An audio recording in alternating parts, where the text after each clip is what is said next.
228 kilo सोना केदारनाथ से गायब कर दिया गया।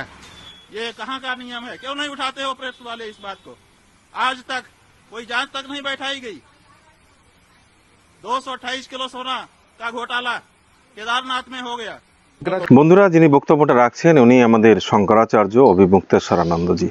এইখানে উনি কেদারনাথ মন্দির থেকে 228 কিলো সোনা চুরি হয়ে গেছে এমন একটা অ্যালিগেশন লাগাচ্ছেন মন্দিরের উপরে, এবং পাশাপাশি বলা যেতে পারে সরকারের উপরে, এবং সেই বিষয়ে কোনো জাজ কমিটি গঠন করা হয়নি। এবং সাংবাদিকদের, মিডিয়াকে উনি দোষারোপ করছেন যে এমন একটা ইস্যু নিয়ে আপনারা কেন আওয়াজ তুলছেন না। কিন্তু এর কিছুদিন পরে যখন মন্দির কর্তৃপক্ষ একটা ক্লারিফিকেশান দেয় এবং সেখানে একটা তির্যকভাবে বলে যে মানুষ কি সোনা এবং পিতলের মধ্যে পার্থক্য বোঝেন না, এবং সেই কথাটাকে কোট করে একজন রিপোর্টার ওনার সামনে একটা প্রশ্ন করেন যে আপনি যে ধরনের অ্যালিগেশনটা তুলেছিলেন, বেবুনিয়াদ ইলজামটা লাগিয়েছিলেন বা ভিত্তিহীন অভিযোগ আপনি যেটা করেছিলেন, সেই বিষয়ে যে কেদারনাথ মন্দির সেই কর্তৃপক্ষের বক্তব্য এই।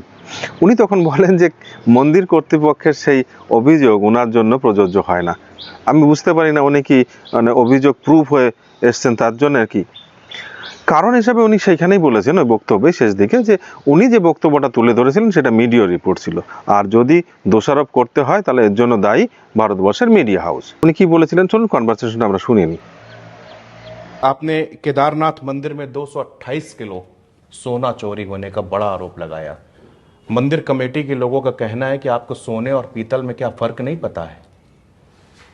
किस तरह के बेबुनियाद आरोप देखिए, लगा बात रहे हैं? यह है कि मंदिर कमेटी जो आरोप लगा रही है वो आरोप हम पे लगता नहीं। इसलिए नहीं लगता है कि हमने अपने से कोई बात कही नहीं है।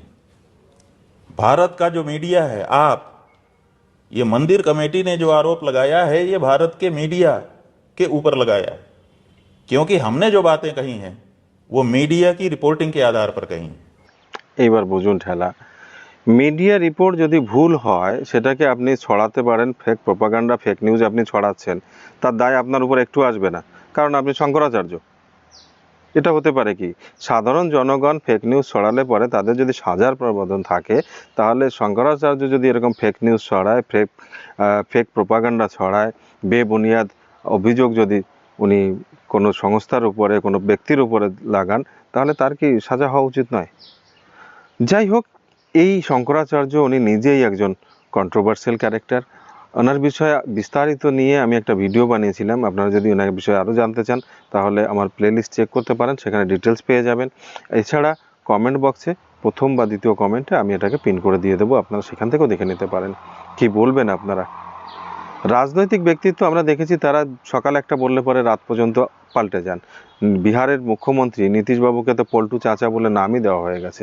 আমরা দেখেছি দুদিন আগে মমতা বন্দ্যোপাধ্যায় উনি নীতি আয়োগের মিটিং থেকে বেরিয়ে একটা ফলস ক্লেম করলেন যে ওনার মাইক বন্ধ করে দেওয়া হয়েছিল, যেটা পরবর্তীতে ওনারই অন্য ভিডিও থেকে এটা প্রুফ হয়ে যায় যে না, মাইক বন্ধ হয়নি, কিন্তু ওনাকে টাইম দেওয়া হয়নি, ইকুয়াল টাইম অন্য অন্য সিএমদের মতো।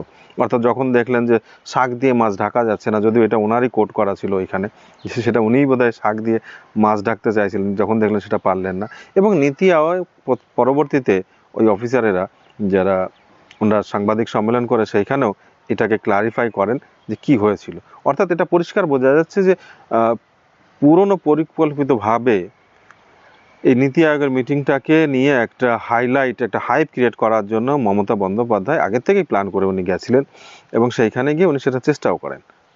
তো আমরা রাজনৈতিক ব্যক্তিত্ব যখন এই ধরনের জিনিস করেন সেটা নিয়ে আমরা ইউজ টু হয়ে গেছি, অভ্যস্ত হয়ে গেছি, আমাদের মনে তেমন দাগ কাটে না। কিন্তু একজন ধর্মগুরু শঙ্করাচার্যের মতো পদে যিনি রয়েছেন, তিনি এরকম সকালে একটা বলে রাত পর্যন্ত পাল্টে যাবেন, এটা যেন কেমন লাগে। একজন সাধারণ সনাতনী পরিবারের ছেলে হয়ে এটা ভাবতেও কেমন লাগে।